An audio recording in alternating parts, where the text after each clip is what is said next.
இன்னைக்கு சிம்பிளான ஒரு ஸ்நாக் ரெசிபி பண்ண போகிறேன். ஒரு கப் ரவா இருந்தால் 10 நிமிஷத்துலேயே ரெடி பண்ணலாம். இந்த கிறிஸ்பி ரவா பிஸ்கெட் எப்படி செய்கிறதுன்னு இந்த வீடியோவில் பார்க்கலாம். ஃபர்ஸ்ட் ஒரு பேனில் 1.5 கப் தண்ணி சூடு பண்ண வச்சுருக்கேன். அதில் 3-4 டீஸ்பூன் சுகர் ஆட் பண்ணலாம்.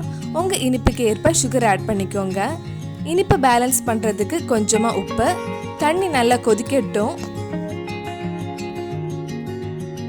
தண்ணி நல்லா கொதிச்சதுக்கு அப்புறம் 1 கப் ரவா ஆட் பண்ணுறேன்.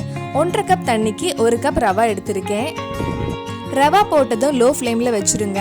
1 நிமிஷத்தில் இந்த மாதிரி கெட்டியானதும் உடனே ஆஃப் பண்ணலாம். கொஞ்சம் ஆறுனதுக்கு அப்புறம் 1 டேபிள் ஸ்பூன் எண்ணெய் ஊற்றி மாவு மாதிரி பிசையலாம்.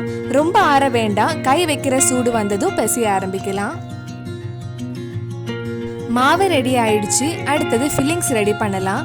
கொஞ்சம் துருவன தேங்காயும் சுகரும் மிக்ஸ் பண்ணி வச்சுக்கோங்க. ஃபர்ஸ்ட் கொஞ்சம் மாவு எடுத்து கையில் உருண்டை பிடிச்சிக்கோங்க. அப்புறம் இந்த மாதிரி பரத்துனதுக்கு அப்புறம் கொஞ்சம் தேங்காய் ஃபில்லிங்ஸை இதில் வச்சு மறுபடியும் உருண்டை பிடிக்கலாம்.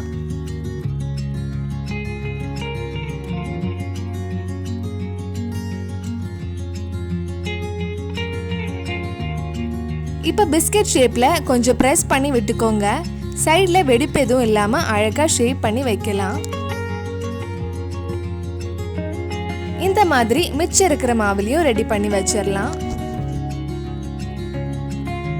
ஒரு அடுப்பில் டீ வச்சுக்கோங்க. இன்னொரு அடுப்பில் எண்ணெய் சூடு பண்ணி இது பொரிச்சு எடுத்தா 10 நிமிஷத்தில் டீயும் முறு பிஸ்கெட்டும் ரெடி.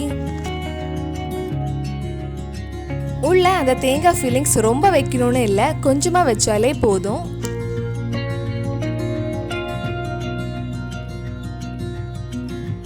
பிஸ்கெட் ஷேப்பில் எல்லாம் ரெடி பண்ணியாச்சு. இனி இதை நம்ம ஃப்ரை பண்ணி எடுக்கலாம். ஃப்ரை பண்ணுறதுக்கு கொஞ்சம் எண்ணெய் சூடு பண்ணுறேன். இதுக்கு ரொம்ப எண்ணெய் அவசியம் இல்லை, கொஞ்சம் எண்ணெய் எடுத்தாலே போதும். எண்ணெய் சூடானதுக்கப்புறம் கொஞ்சம் கொஞ்சமாக ஃப்ரை பண்ணி எடுக்கலாம். மீடியம் ஃப்ளேமில் வச்சுக்கோங்க. 2 சைடும் கோல்டன் கலர் வரணும். கொஞ்சம் டைம் ஆகும் அந்த கலர் வரதுக்கு. கொஞ்சம் பொறுமையாக நம்ம ஃப்ரை பண்ணி எடுக்கலாம். திருப்பும் போது கொஞ்சம் பார்த்து மெதுவாக திருப்புங்க. இப்போ நல்ல கிறிஸ்பியாக ப்ரௌன் கலர் ஆயிருக்கு. இனி நம்ம எடுத்துடலாம்.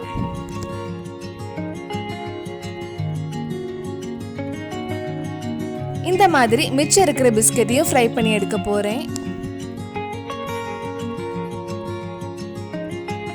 ரவா யூஸ் பண்ணி டைகர் ப்ரான் ரவா ஃப்ரை பண்ணியிருந்தேன். அந்த வீடியோ நீங்கள் இன்னும் பார்க்கலன்னா அதோட லிங்க் கீழே டிஸ்கிரிப்ஷன் பாக்ஸில் இருக்குது. மறக்காமல் அந்த வீடியோ போய் பாருங்கள்.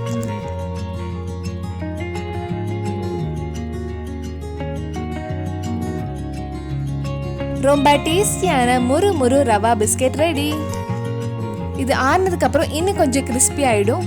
கண்டிப்பாக இந்த ரெசிபியை உங்கள் வீட்டில் செஞ்சு பார்த்துட்டு எப்படி இருந்துன்னு கீழே கமெண்ட் பாக்ஸில் சொல்லுங்கள்.